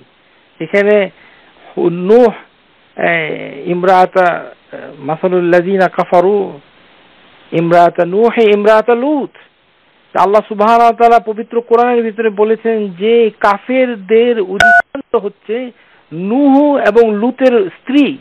আল্লাহ সুবহানাহু ওয়া তাআলা দুইজন ব্যক্তিকে আল্লাহ মানে নবী করেছেন, একজনকে রাসূল করেছেন। নূহ আলাইহিস সালাম তার ওয়াইফ হচ্ছে কাফের, আর লূত তার ওয়াইফ হচ্ছে কাফের। ইমরাতা নূহ, এখানে সন্তান আবার আউযুবিল্লাহি মিনাশ শাইতানির, অন্য প্রশ্ন করেন।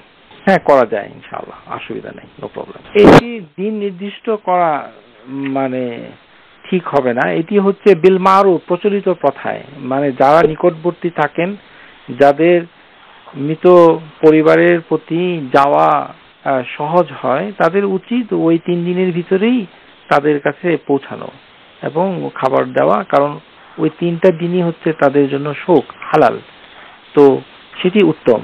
আর যারা ওখানে পৌঁছতে পারে না, অনেক দূরে থাকে কিন্তু জার্নি করে পরে আসলো, তাদের জন্য ওই দিনগুলো অতিক্রম করে গেলেও তার উপরে তাজিয়া বলে, এটি বলে সান্ত্বনা দেওয়া, এটি করতে পারবে ইনশাআল্লাহ তাআলা, কোনো সমস্যা নাই। তবে উত্তম হচ্ছে তার দ্রুত তার কাছে গিয়ে এটি করা, কিন্তু এটি রেস্ট্রিকশন নাই। কোনো বইতে কিতাবের ভিতরে রেস্ট্রিকশন করেছে যে এই নির্ধারিত সময়ের পরে আর কেউ যেতে পারবে না, এটি ঠিক নয়, পরে গেলেও যেতে পারবে ইনশাআল্লাহ।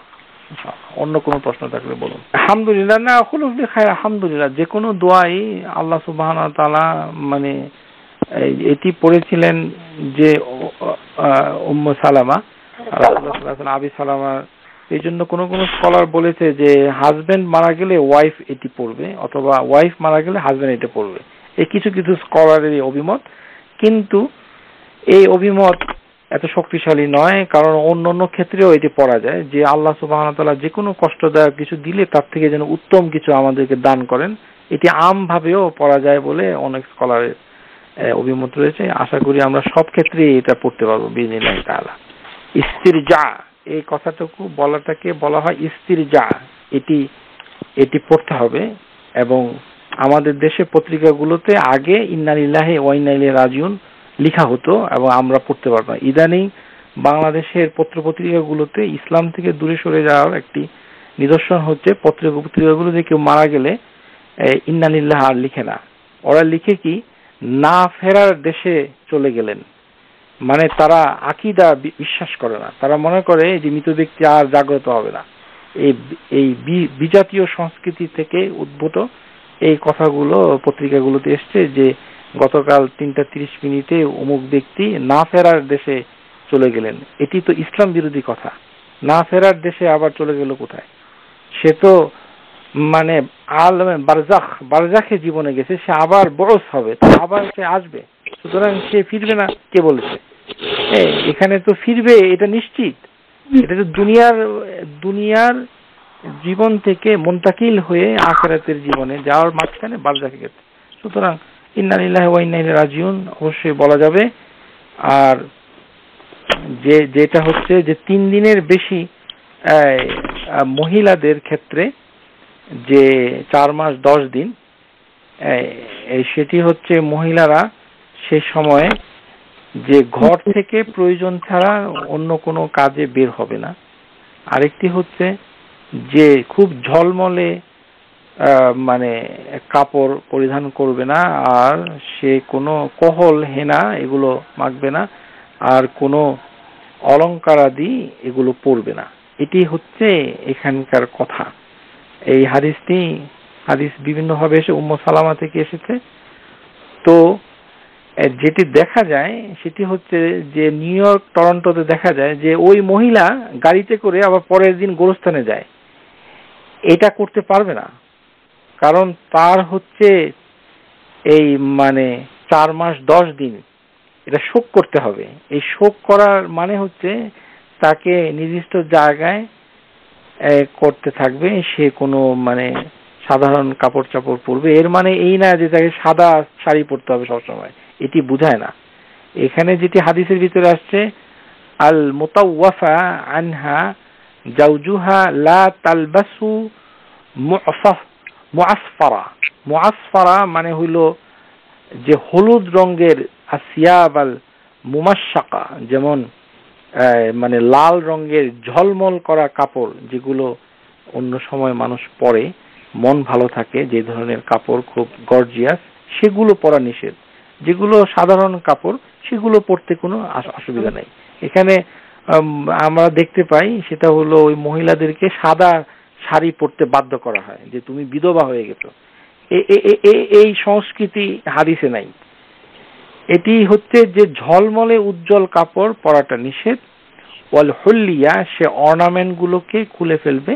ওয়ালা তাখতাদিবু, এবং সে খিদাব মানে সে মাথার চুলকে কালার করবে না, মানে সাজসজ্জা করবে না। ওয়ালা তাখতাহিলু, সে চোখে কোনো সুরমা লাগাবে না, পারফিউম ব্যবহার করবে না। এটা তো তার আচার আচরণেও সেটার প্রতিফলন থাকতে হবে।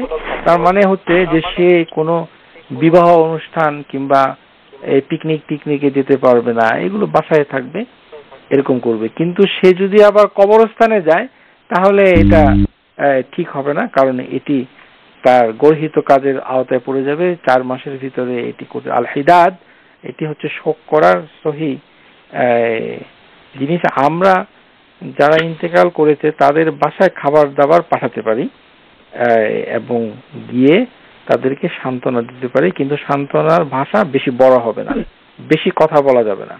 এখানে বলতে হবে বাংলায় যদি বলেন যে আল্লাহ তাদেরকে নিয়ে গেছেন, প্রত্যেক মানুষের জীবন নির্ধারিত করেছে আল্লাহ সুবহানাহু ওয়া তাআলা, সুতরাং সবাইকে একদিন যেতে হবে ইত্যাদি। এই বেশি কথা যারা বলেন তাদের প্রতি অনুরোধ, বেশি কথা বললে কোনো সওয়াব তো হবেই না, আর আপনার বেশি কথার দরুন তারা যদি বেশি কান্নাকাটি করে তাহলে আপনিও তার গুনার ভাগীদার হবেন।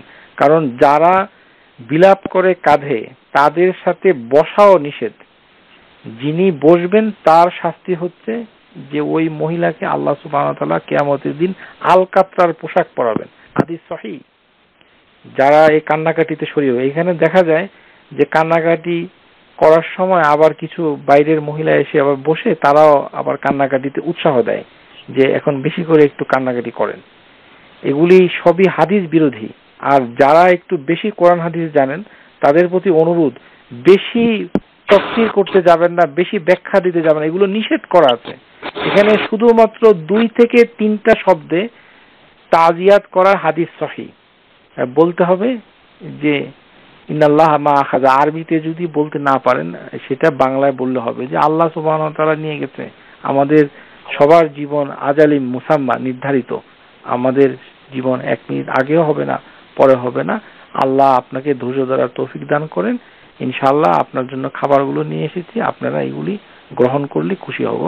হ্যাঁ, এটা রেখে চলে যাবে। আর যদি তারা খুব রাগ করে, এখানে যেহেতু আমরা হতভাগা বাংলাদেশি জনগোষ্ঠী, এই জনগোষ্ঠী কোরআন হাদিস থেকে যে বহু বছর দূরে আছে এর প্রমাণ হচ্ছে আমার জীবনে আমি যত বাসায় তাজিয়াত করতে গিয়ে খাবার নিয়ে গেছি, তারা আমাকে বলেছে আপনি খাবার নিয়ে আসছেন কেন, আমরা কি রান্না করে খেতে পারি না? এই হচ্ছে বাংলাদেশের জনগণ, এ হচ্ছে মুসলমান। তাদের আদব হচ্ছে এরকম ভয়ঙ্কর। তারা প্রটেস্ট করে, তারা মনে করে এটি সম্মানের হানি হয় যে কারোর বাসায় খাবার নিয়ে যাওয়া। সে ধারণা করছে আমি কি গরিব। এই সমস্যা আমার ব্যক্তিগত অভিজ্ঞতা থেকে জানি। এই ধরনের পরিস্থিতি যদি হয় তাহলে খাবার নিয়ে আসবেন, ওখানে আর দেওয়ার দরকার নেই। কারণ আল্লাহ সুবহানাহু ওয়া তাআলা আপনার প্রচেষ্টাকে কবুল করবেন আর তাদের উপরে গুনাহ আসবে, কারণ তারা সুন্নাহ বিরোধী কাজ করেছে আর আপনার সাথে মন্দ ব্যবহার করেছে। এটি তাদের জন্য গুনাহর কারণ হবে। কিন্তু আপনি তাদেরকে আউটরিচ করতে পারেন। শুধু একটি অনুরোধ, বেশি কথা বলা নিষেধ।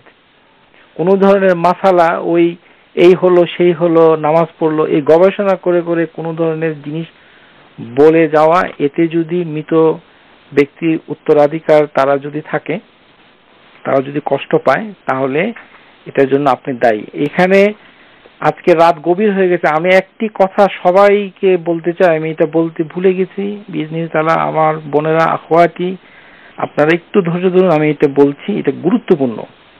সেটি হচ্ছে যে আমাদের এই নিউ ইয়র্ক, টরন্টোতে দেখতে পাই যারা মারা গেছে তাদের ঋণ কোথায় আছে এটা আমরা কেউ তালাশ করি না। এটি হাদিস বিরোধী। মৃত ব্যক্তি, মানুষ মারা গেলেই তাকে জানতে হবে তার ক্রেডিট কার্ড আর তার ব্যাংকে কত টাকা পাওনা আছে, বিশেষ করে ক্রেডিট কার্ড। আফসোস, ক্রেডিট কার্ডের এখানে যারা মনে করেন যে মারা গেছে সুতরাং সোশ্যাল সিকিউরিটি নাম্বার তো এখানেই বন্ধ, আর কিছু দিতে হবে না। রাসূলুল্লাহ সাল্লাল্লাহু আলাইহি সাল্লাম 2 দিনার, একটি সাহাবীর 2টা দিনার বাদ ছিল, তার জানাজা পড়েন নাই। বলেছে সাল্লু সাহিবুকুম, আমি তার জানাজা পড়ব না। সাহাবীরা পাগল হয়ে গেছে, ইয়া রাসূলুল্লাহ নামাজ পড়ো। কইছে না, ওর পাওনা আছে। ঋণগ্রস্ত থাকলে শহীদ হলেও তার ওইটার মাপ নাই।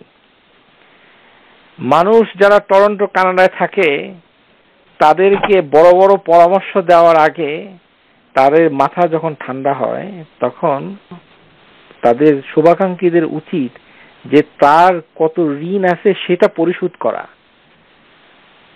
ঋণ, ক্রেডিট কার্ডের লোন তামাদি হয় না।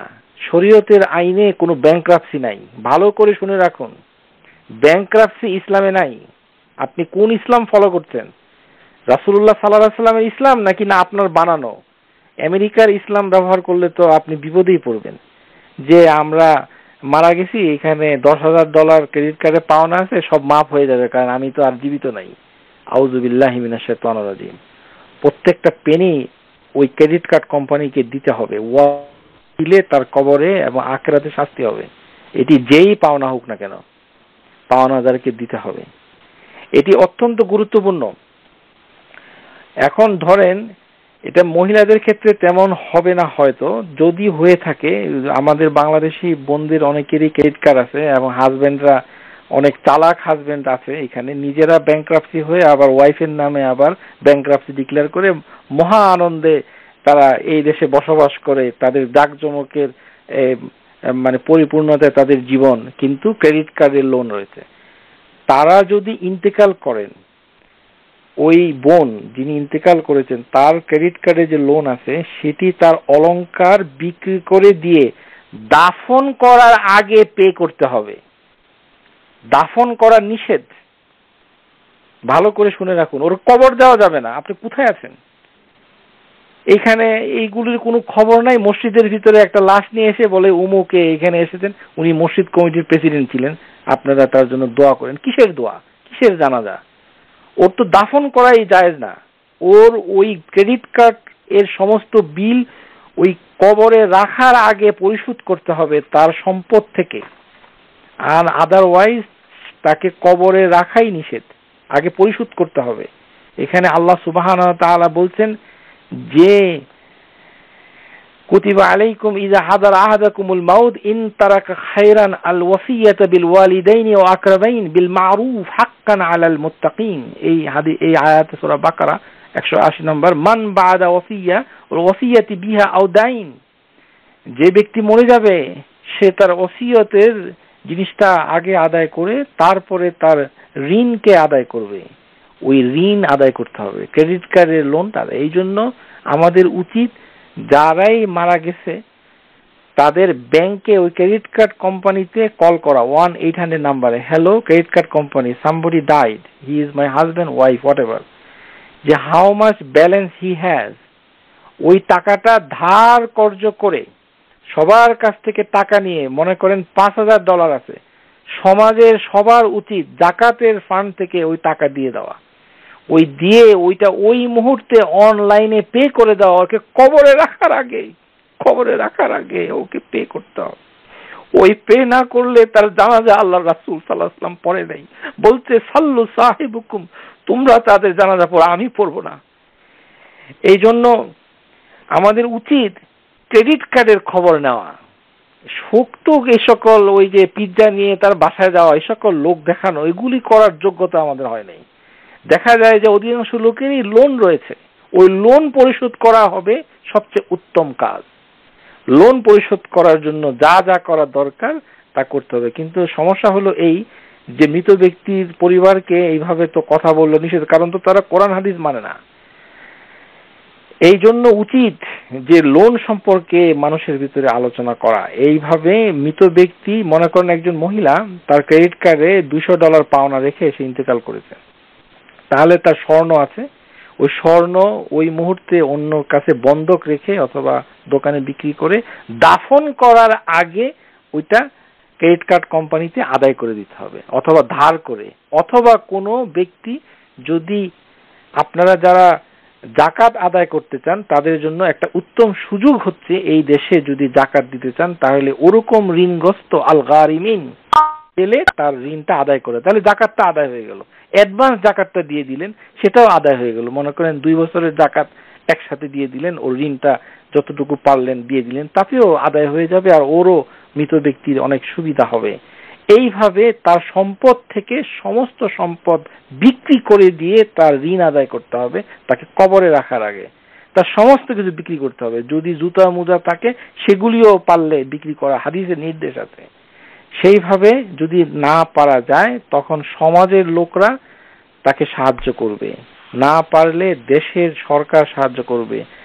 আর শেষ পর্যন্ত যদি জাকাত থেকেও আদায় না হয়, আর এরকম কেউ থাকে যে আর কোনো লোক নাই, একেবারেই নিঃস্ব, আর কোনো লোক তাকে সাহায্য করে না, কিন্তু ঋণ নিয়েই কবরে গেছে, সেই ব্যক্তির জন্য আল্লাহ রাসূল বলছে আমি তার ঋণ দিয়ে দিব। মান হামালা মিন উম্মতি দাইনান সুম্মা জাহাদা ফি কদাইহি সুম্মা মাতা ক্বাবলা আন ইয়াকদিয়াহু ফাআনা ওয়ালিয়ুহু। যে ব্যক্তি আমার উম্মতের ভিতরে ঋণ রেখে মরে গেছে আর অনেক চেষ্টা করেছে, ঋণ আদায় করতে পারে নাই, আর সে যদি বেঁচে থাকতো তাহলে সে হয়তো করতো, আর সে মরে গেছে, আমি তার ঋণের দায়িত্ব নিলাম। এই হচ্ছে আমাদের নবী। আমাদের নবী সাল্লাল্লাহু আলাইহি সাল্লামের চরিত্র বর্ণনা করতে গিয়ে আল্লাহ বলছেন বির রাউফ বিল মুমিনিন, এই হচ্ছে আমাদের নবী। আর রহিম আর রাউফ বিল মুমিনিন, তিনি হচ্ছেন মুমিনদের প্রতি রাউফ, অত্যন্ত স্নেহ। যে আল্লাহ রাসূল নামাজ পড়তেন না, কোনো মানুষের ঋণ থাকলে তখন আল্লাহ রাসূল এইভাবে বহুদিন করে অনেকের নামাজ পড়েন নাই, এবং তিনি ঋণ আদায়ের উপরে এরকম কায়েম ছিলেন। তখন যখন মক্কা বিজয় হলো, আল্লাহ রাসূলের কাছে ওহী আসলো, তিনি অনেক মুসলমানদের প্রতি আরো নরম হলেন, আরো স্নেহশীল হলেন। তখন তিনি এই হাদিস বললেন যে এখন থেকে যে একেবারেই পারবে না, সেই অনাথ ঋণগ্রস্ত সেই মুমিনের দায়িত্ব আল্লাহ রাসূল নিবে। আমরা এখন ওই রাসূলের প্রতি দুরূদ পাঠ করতে পারি না? আমাদের এখানে যখন আমরা বলি নামাজের ভিতরে আল্লাহর রাসূলের প্রতি দুরূদ পাঠ করতে হবে, আহা কি সমস্যা! প্রশ্ন, কেন পাঠ করতে হবে? হ্যাঁ, কেন করব না? আরে বাপরে বাপ! আরে রাসূলের উপরে দুরূদ পাঠ করার যে সুযোগ পাওয়া গেল নামাজের মাঝখানের বৈঠকে, সেটার জন্য শুকরিয়া আদায় করতেছে না, করতেছে কি? প্রশ্ন আমি কোথা থেকে পেলাম? আমার এত বড় সাহস! এই ধরনের লোকরা আল্লাহ রাসূলের কাছ থেকে ওই ধরনের সাহায্য সহযোগিতা পরকালে পাবে কিনা আল্লাহই ভালো জানেন। নবী সাল্লাল্লাহু আলাইহি সাল্লামের প্রতি দুরূদের কোনো খবর নাই, আর সহিহ হাদিস পেশ করার পরেও কারোর কোনো খবর নাই, আছে হলো প্রটেস্ট করার তালে। আর আমরা আমাদের আশা হচ্ছে তিনি আমাদেরকে খুব সাহায্য করবেন, আমাদের জন্য শাফা করবেন। আমরা কি চাই আর কি করতেছি, আমাদের কি কোনো হুঁশ আছে? আমাদের প্রত্যেকেরই উচিত মৃত ব্যক্তির কোনো উপকার যদি করতে চান, এখান থেকে শুনে রাখুন, তার ঋণের খবর নিতে হবে। যে ঋণটুকু আমরা জানি না সেটি হচ্ছে ক্রেডিট কার্ড। ক্রেডিট কার্ডের ঋণগ্রস্ত হয়ে মারা গেলে তার কপাল খারাপ, কারণ তাকে সেটা আদায় করতে হবে। সে যদি, তার ওয়াইফ যদি সেটা না করে, তাহলে ওই ছোট ছোট ছেলে মেয়েদেরকে আপনারা বলে দিবেন যে দেখো বাবা, তোমরা যখন বড় হবে তোমার বাবার এই ঋণ তোমার ওই ক্রেডিট কার্ড কোম্পানিকে দিতে হবে, কারণ এটা তার পাওনা, দিতে হবে। এটি সে চেষ্টা করবে, এইভাবে বংশ পরম্পরার চেষ্টা চলতে থাকবে। বাংলাদেশে গাড়ি আর উত্তরাতে বাড়ি থাকলে সেটা বিক্রি করে দিয়ে তাকে দাফন করাই হচ্ছে হুকুম, কোনো খবর নাই। আফসোস, আমাদের দেশের লোকদের কাছে জানাজা দাফন কাফন বলা উলুবনে মুক্তা ছড়ানোর মতোই মনে হয় আমার কাছে, কারণ আমরা বহু দূরে রয়েছি, সহিহ হাদিসের তুলনায় বহু দূরে। আর এগুলো বাদ দিয়ে আমাদের শুরু হয়েছে কি তাহলিল। এখানে নামাজ মানে মরে যাওয়ার পরে এখানে 1 কোটি বার লা ইলাহা পড়লে কি হয় না হয়, যে সকল হাদিস কোনো জাল, কোনো খবর নেই, এগুলি করে। সুবহানাকাল্লাহুম্মা ওয়া বিহামদিক। রাত অনেক হয়েছে, আর যার প্রশ্ন আছে সেটি সিদ্দিকা আপার কাছে বলবেন, আমি তার কাছে উত্তর দিয়ে দিব বিইজনিল্লাহি তাআলা। সুবহানাকাল্লাহুম্মা ওয়া বিহামদিকা আস্তাগফিরুকা ওয়া আতুবু ইলাইক। আসসালামু আলাইকুম ওয়া রাহমাতুল্লাহি ওয়া বারাকাতুহু। Subscribe to our YouTube channel, Know Tawhid First, and press the bell icon to get new video notifications.